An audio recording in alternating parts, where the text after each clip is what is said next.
Give me a drink, bartender.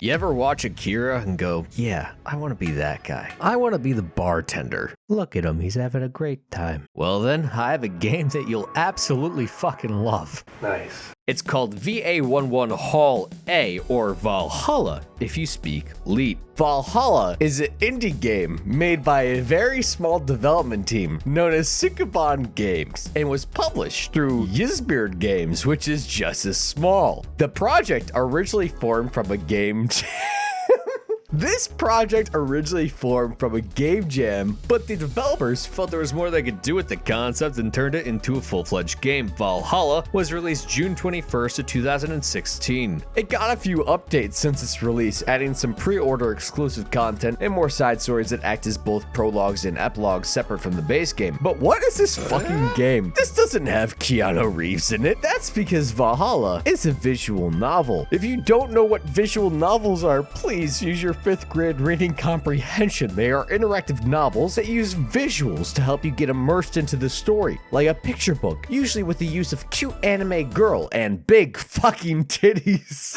It's beautiful. Big too. The nature of visual novels is to tell a story, and through your character interactions you can change the story in positive or negative ways. So since the story is so important to Valhalla, let's start talking about it. First, let's talk about the setting, something that personally interested me the most at first glance. It had an intense, unique setting, placing you into the futuristic dystopian glitch city, a place where a corrupt government is controlled by the mega corporation Zaibatsu Corp. In Japanese, that means big corporation. Has infected its citizens with nanomachines that constantly track them, and has an unofficial police force called the White Knights that have been dirtying their hands and reputation with illegal activities. Among the populace, cybernetic enhancements are common. Sentient AI, known as Lilim, have gained recognition as citizens, and the advancements in technology are what you would expect of the year 2070X.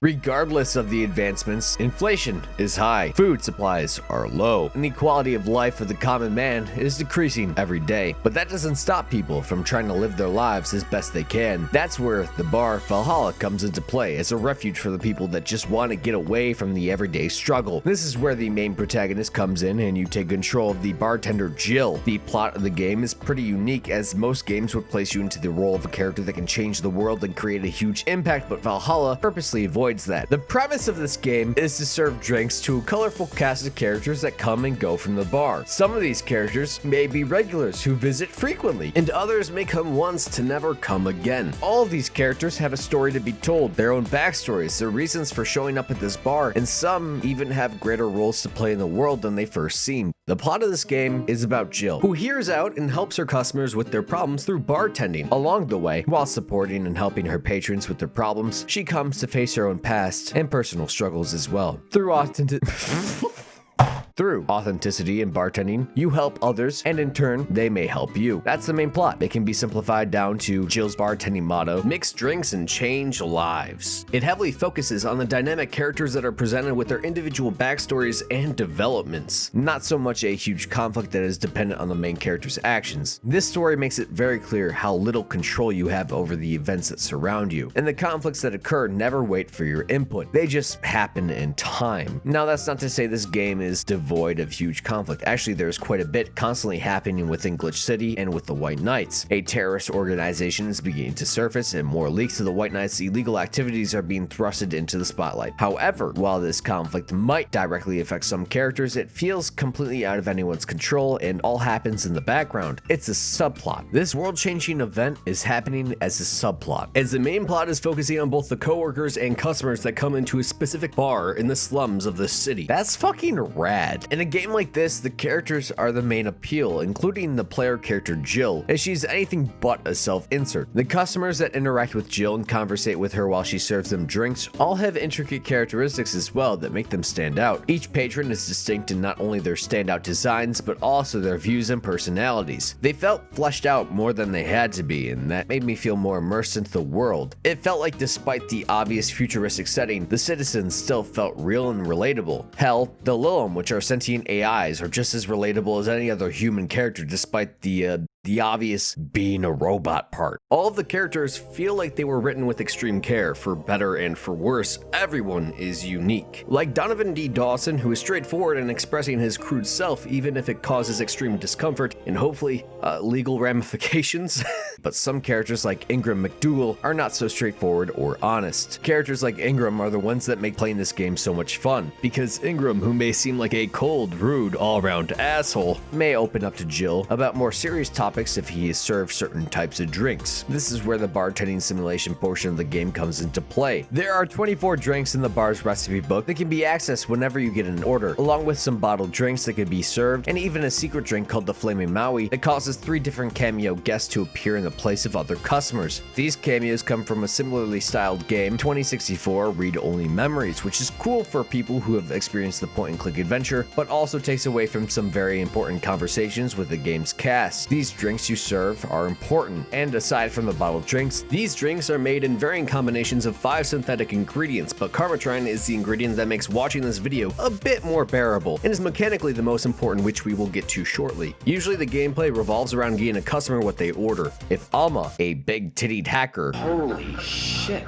asks for a classy drink, make her a classy drink. If Virgilio, the big-tittied custodian, asks for a fedora filled with perfume and a plum, grab him the Plumdora. To say the least, the gameplay is pretty simple with a basic recipe book that makes it really easy to find what you're looking for. But if I wanted to serve customers their proper order, I just go to work, to my job. The fun part of bartending in this game comes from doing all the things that would get you fired and your tip certification revoked. Like I mentioned before, serving drinks can change whole conversations, and some drinks will give you the optional use of Karmatrine, which is a tasteless synthetic equivalent to pure alcohol. So when someone orders a drink that uses the choice of optional Karmatrine, you can instead make a virgin drink to sober them up, or what I personally prefer to do, pack the drink full of Karmatrine to get them wasted as quickly as fucking possible. Nobody is safe from my irresponsible bartending, not even the children. Most of the time, getting a character drunk will get them to let their guard down and open up about things they probably wouldn't have if they were sober. There is even a point where you can get Jill drunk herself, but aside from a few specific characters, getting someone drunk will bring up more humorous conversations more often than not. So if you want more heart-to-heart conversations, I say go easy on spiking the drinks, but getting characters drunk is not the only way to influence conversations. When a customer asks for a specific drink, sometimes it's better to completely ignore them and get them a different type of drink entirely. Ingram is a great example, as he orders only bitter drinks on the first day, to which he comments on how being lied to can feel good and how he tries to buy happiness through alcohol and sex. But if he is served sweet drinks instead of the ones he says he wants, you'll get completely different dialogue in which he reminisces on his ex-wife and how a white knight accidentally murdered his young daughter. This conversation would never come up unless you purposely serve him the wrong drinks. This also happens with Moon?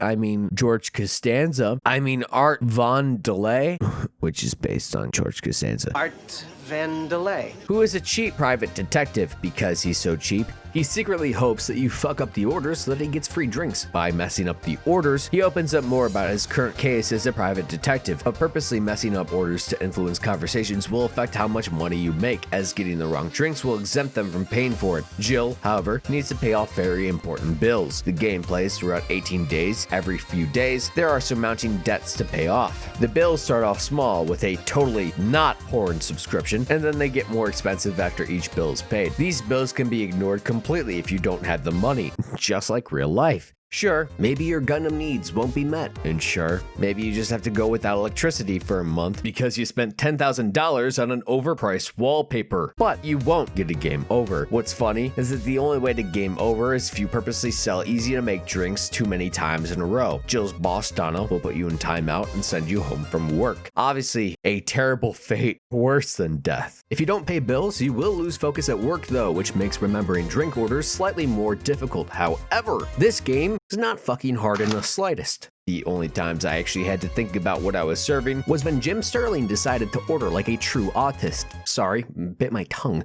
Artist. I get it, and you don't.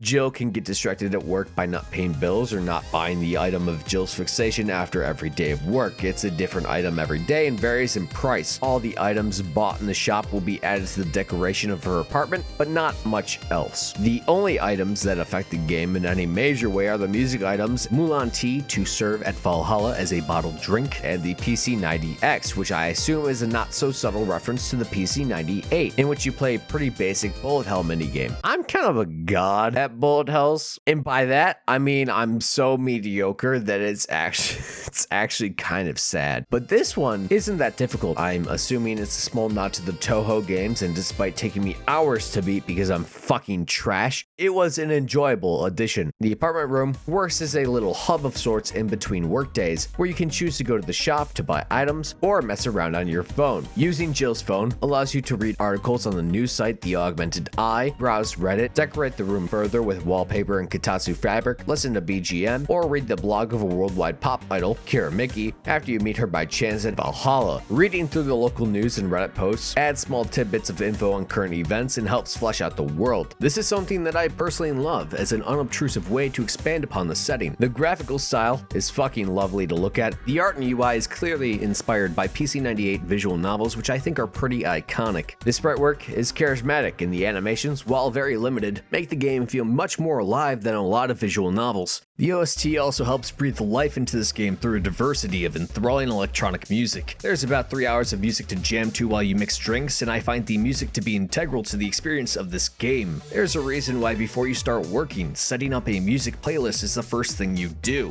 It immerses you into the setting surprisingly well. Overall, the story is unconventional and very well done. The main cast of characters feel very human and exceptionally fleshed out in a way that makes you care about them and their problems. The writing is usually really good, though at times I cringed. Usually when you can see the boner in the writing. The cast of characters, nonetheless, are diverse and interesting. Their problems and friendships they develop with Jill feel realistic in the way they are presented. Jill is also a lovable main protagonist, and I felt like I could relate with her more than most MCs, but maybe that's more of a problem with the kind of visual novels I usually indulge in. The setting is oppressive and charming, which complements the story's main themes of family, loneliness, hope, and personal happiness very well. The gameplay, while incredibly simple and a little bit repetitive, is a phenomenal spin on the usual gameplay that is incorporated in visual novels. Ew, grody, dialogue options.